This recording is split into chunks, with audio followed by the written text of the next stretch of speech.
हमारा नेता कैसा हो, नरेश भाई जैसा हो। हमारा नेता कैसा हो, नरेश भाई जैसा हो। हमारा नेता कैसा हो, नरेश भाई जैसा हो।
गाँव वाले तरफ से जाओ, गाँव वाले तरफ, गाँव वाले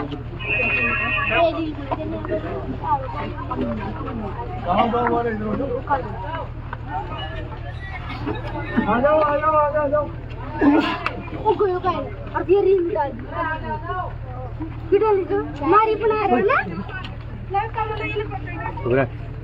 बोला कार्टून शाह की जय, बोला कार्टून नरेश की जय। आज मैं आपके गांव में आपका समर्थन मांगने, वोट मांगने, आशीर्वाद मांगने आया हूँ। और ये चुनाव पहली बार चुनाव हो रहा। साल भर पहले भी यहाँ से मेरे का चुनाव हुआ था, लोकसभा का 6 महीने पहले चुनाव हुआ था। हर 5 साल में चुनाव होता है और जब जब चुनाव होता है पार्टियों के नेता जो भी कैंडिडेट होते हैं वो आप लोगों के बीच में वोट मांगने आते हैं। मेरा ये मानना है कि अभी 3 कैंडिडेट मजबूत स्थिति में चुनाव लड़ रहे हैं, भारतीय जनता पार्टी, कांग्रेस पार्टी और तीसरा मैं। लेकिन जब से मैं मैदान में आया हूँ मेरे को ऐसा लगता है, मेरे को पता नहीं गलत लगता है सही लगता है, क्योंकि मुझे तो जो एक अनुभव जो दिख रहा है कि कांग्रेस मैदान से बाहर हो चुकी है, कांग्रेस के पास कुछ बचा नहीं है। भारतीय जनता पार्टी में और मेरे में टक्कर है। लेकिन मैं ये निवेदन कर रहा हूँ आप लोगों से, क्योंकि मैं जितने भी गाँव में जाता हूँ माता बहनें बहुत गुस्से में आती है, लोग बहुत गुस्से में। वो ये कहते हैं साहब हमें नेताओं से भरोसा उठ गया, पार्टियों से भरोसा उठ गया, हमें नेताओं से नफरत हो गई। जब वोट आते हैं तब तो ये जब बरसात में मेंढक आते हैं टर्टर करते, जब बरसात में मेंढक टर्टर करते हुए आते हैं, चुनाव आते हैं तो नेता टर्टर करते हुए आते हैं, बड़ी बड़ी गाड़ियां, बड़े बड़े भाषण, ये कर देंगे वो कर देंगे। लेकिन जैसे ही चुनाव जीत के जाते हैं ये दोबारा हमारे दरवाजे पे नहीं आते। भी आपके गांव की भी हालत में देखता हुआ रहा हूँ, और ये आपके गांव की हालत नहीं है, ये देवली हरियाणा के ज्यादातर गांव के ऐसी हालात है। गांव में कीचड़ है, रास्ते नहीं है, पीने का कई गांव में पानी नहीं है।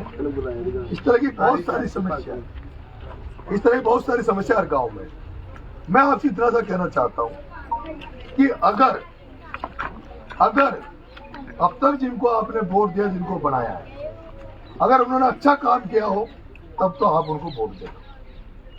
अगर आपका उनसे मन राजी है, आपको लगता है कि यार हमने जो अब तक जो एमएलए बनाए थे, क्योंकि राजेंद्र जी 2013 में एमएलए रहे, हरीश जी केसी को कोई जानता नहीं, हरीश मीणा चुनाव लड़ रहा है और उसका एक चौथा चुनाव, 2 बार आपने एमएलए बनाया, 1 बार उसको सांसद बनाया, ये चौथा चुनाव हरीश मीणा लड़ रहा है।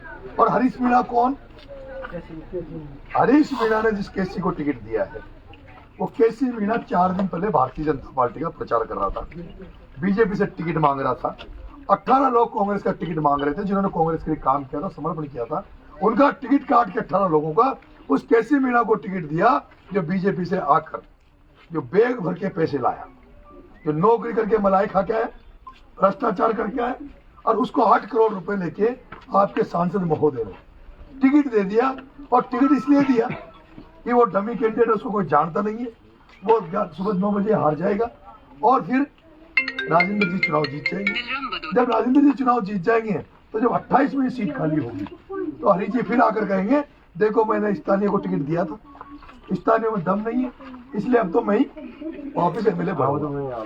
लेकिन उसके मंसूबों पे नरेश मीणा ने रही बात। दूसरी तरफ राजेंद्र जी, राजेंद्र जी के बारे में आप लोग जानते हैं, पिछली बार 1 साल पहले जब यहाँ कर्नल किरोड़ी लाल जी का बेटा, जो कर्नल किरोड़ी लाल जिसको भगवान मानता है गुर्जर समाज, जिसको मसीहा की तरफ पूछता है गुर्जर समाज, जिसकी देवनाथ भगवान के बाद अगर मूर्तियां लगती तो कर्नल साहब की मूर्ति लगती है, उस कर्नल साहब का बेटा विजय बैंसला यहाँ से चुनाव लड़ने आया, तो चुनाव लड़ने में जनता ने नहीं हराया।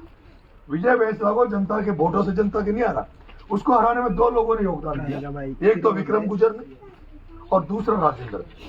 वो राजेंद्र गुर्जर जिसको बीजेपी ने टिकट दिया था 2013 में, एमएलए बना था, उस राजेंद्र ने जैसे हरीश मीणा समाज को धोखेबाज है, जनता का धोखेबाज है, पार्टी के साथ धोखा करता है, उसी तरह राजेंद्र गुर्जर जिसने पार्टी के साथ धोखा किया और जिसने गुर्जर समाज के साथ पीठ में छुरा घोपने की घोपा, और गुर्जर समाज का जो पूरे राजस्थान के लोग जो विजय बैंसला जी जब चुनाव लड़ रहे थे तो देख रहे थे कि विजय बैंसला जी एमएलए बनेंगे।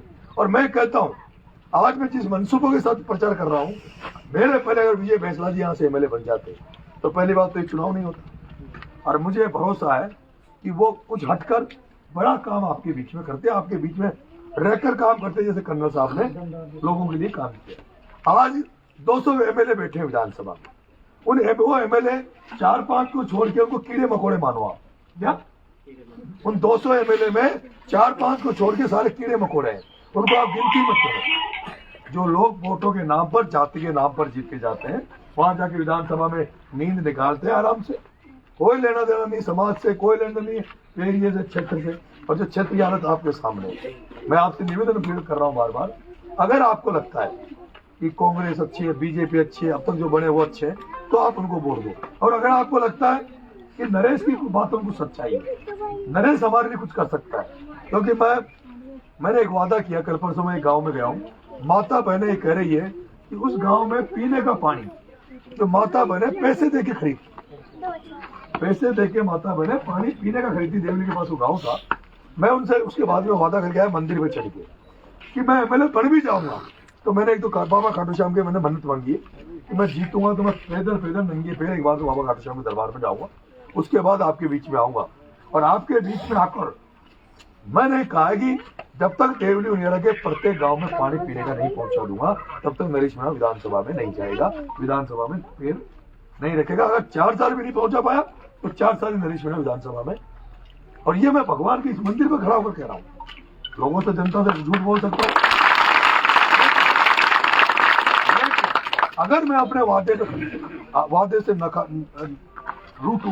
वादा पूरा नहीं करूं तो ईश्वर के दरबार में खड़ा हूं, ईश्वर मुझे मैं दंड का भोगी होऊंगा, ईश्वर मुझे दंड देगा, इससे बड़ी बात तो नहीं। दूसरा, यहाँ पे बजरी की समस्या है, बड़े आदमियों के डंपर चल रहे हैं, जेसीबी चल रही है, आम आदमी को बजरी नहीं मिल रही। यहाँ पे आप थाने में चले जाओ, आप तहसील में चले जाओ, बिजली घर में चले जाओ, बिना पैसे दिए किसी डिपार्टमेंट में आपका काम होता तो बता दो। आप मुझे अभी यहाँ किसानों को खाद की जरूरत थी, किसानों को जो खाद की जरूरत थी अभी, तो डीएपी के लिए किसानों को लाइनों में लगना पड़ा। 1300 का कट्टा 1800 2000 में मिल रहा, तब एक हरीश मीणा मर गया, तब ये राजेंद्र खान चला गया।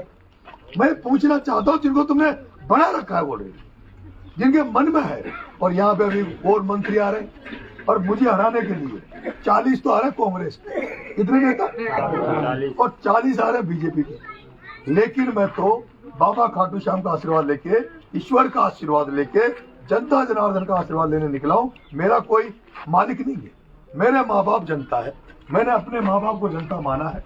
जनता अगर आशीर्वाद दे देगी इस बेटे को, जनता चाहेगी तो मैं विधानसभा में पहुंच जाऊंगा। और जैसे नेताओं ने मेरी राजनीति हत्या करी, पार्टियों ने राजनीति हत्या करी, ये जो 40 स्टार प्रचारक, बड़े बड़े मंत्री, संतरी, मुख्यमंत्री इस बेटे को हराने आ रहे हैं, अगर आप चाहोगे तो इस बेटे की राजनीतिक बचाव कर लोगे, राजनीति में जिंदा रख लोगे, और नहीं तो मेरे पास तो खेती बाड़ी है, वहां पे जाके फिर खेती बाड़ी करने लग जाऊंगा। आपकी इच्छा। जिंदाबाद जिंदाबाद जिंदाबाद जिंदाबाद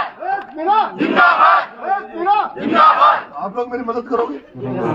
मेरा चुनाव चिन्ह किसान और गन्ना, क्या चुनाव चिन्ह, और भगवान ने मुझे चुनाव चिन्ह भी ऐसा दिया है जो गन्ना हाथ में किसान। और आपको पता है जो सोशल मीडिया चलाते हैं, मैंने किसानों के लिए, मैं जब 12 में था, मैंने जैसे कर्नल साहब ने ट्रेन रोकी ना गुजर समाज को अधिकार दिलाने, ऐसे मैं था जिसने 12 में रेलवे ट्रैक जाम किया और 81 करोड़ रुपए वहां के किसानों को फसल बीमा के दिलवाए, वहां के किसानों को दिलाए। जब देश में किसान आंदोलन चल रहा था, मैं ही था जो दिल्ली में सड़कों पर बैठा रहा। जब रेलवे ट्रैक जाम करने की जरूरत पड़ी तो जयपुर में आपके बेटे ने रेलवे ट्रैक जाम किया, छात्रों के बीच में रहा, छात्रों के लिए काम किया। और आप लोग अगर एमएलए बना दोगे, आपका बेटा बनकर, भाई बनकर, आपको ऐसा महसूस होगा, ऐसा लगेगा कि कोई हमारे परिवार का व्यक्ति विधानसभा में बैठा, हमारा परिवार का व्यक्ति एमएलए बन गया। उम्मीद करता हूँ, आशा करता हूँ कि आप मेरी मदद करेंगे, करोगे, बात करोगे।